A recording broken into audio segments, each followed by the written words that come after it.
Oh, hello, hyperspace. My name is Davontos, and it's time to get hyped because this is some Capture the Rooster gameplay. It's basically Overwatch's version of Capture the Flag. So, this works a little differently than your typical Capture the Flag. There's actually capture time, which means when you stand on the flag and you're trying to capture it, you have to wait for a meter to fill up before you actually hold and capture the flag. So, there is actually little techniques you can do to capture or defend the flag much better.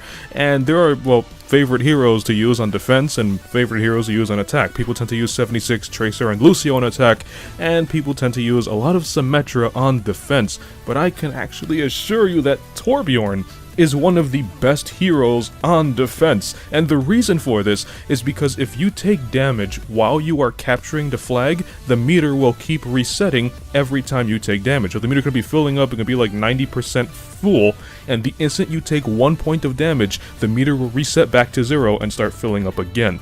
This is where Torbjorn comes into play. You can guard the flag with Torbjorn's body, Torbjorn himself, but have the turret kind of a distance away from the flag. It depends on what map it's on. It's always Lijiang Tower, but each map, the flag is in different areas. Place the turret kind of far from the flag, just enough so it can read the player who's trying to capture, but not too close that it's an easy target to destroy. This way the turret is constantly guarding the flag and shooting anybody who's trying to capture it, making it almost impossible for them to cap that turret. To destroy that turret. And easy for you to pick them off because you got a shotgun as Torbjorn and you're guarding the flag. Now, obviously, in this gameplay, I'm having the turret very close to the flag. This was when I was kind of like still testing with Torbjorn, seeing where I should place the turret, seeing how this Torbjorn technique works. But now that I got it down, I can clearly say the best technique with Torbjorn is keep the turret kind of far from the flag. And it doesn't matter who the enemy has, even if they have a Roadhog, you know how Torbjorn's turret never kills a Roadhog. As long as you're dealing damage to that Roadhog, he will never capture that flag. So, you can jump to Roadhog with Torbjorn himself as the turret's doing damage, and Roadhog's gonna have to pick one or the other. You might not get the kill, hell, Torbjorn might even be taken out himself, but it's going to give them a very, very hard time just to capture that flag. And if they do capture that flag and they outrun your turret's range, and then it's up to your teammates to, stop them.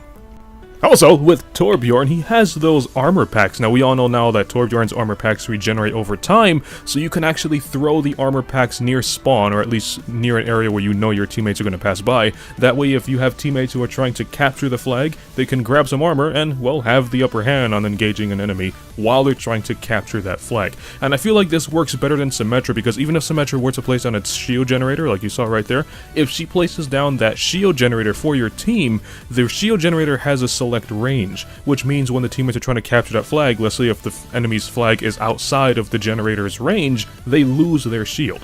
With Torbjorn's armor, well, you just keep it either until it gets shot off or until your character dies.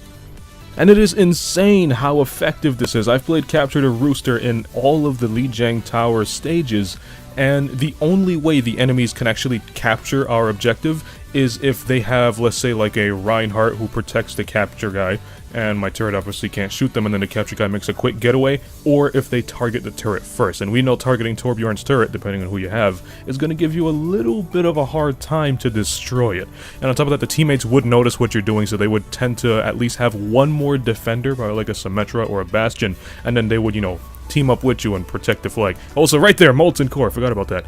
Molten Core is, obviously we all know, it's one of the best ultimates in the game. It just mows down anybody in the turret's sight. Just use that when it becomes very hectic. When you see you have like 2 or 3 people trying to jump on your flag and your turret can't take them all at once, activate Molten Core and then just start spraying shotgun shells at the flag. And obviously if you see your turret taking too much damage, run back and fix it up. But don't really focus on repairing the turret, because this is a very slow-paced game mode. So if your turret happens to be destroyed and the enemies haven't captured your flag, the action's going to calm down really, really quickly. It gives you more than enough time to place a whole new turret and, build it up to stage 2. So you don't really have to worry about keeping your turret alive all the time, but it is necessary to keep a turret there as much as possible. So that's it for the handy tips and trick when you're playing defense. There is one of the best heroes you can use on attack, but that's going to be on a separate video, and this attack hero is insanely effective if you use them correctly. You can't go straight and capture the flag right away. I'll cover that in the capture video. So if you like this defending video and you're going to try this Torbjorn technique yourself, punch that like button with a mighty force. You can follow me up on Twitter at Davontos, man. And as always, I'll see all of you in the next video, which will be the attacking video. Have a nice day.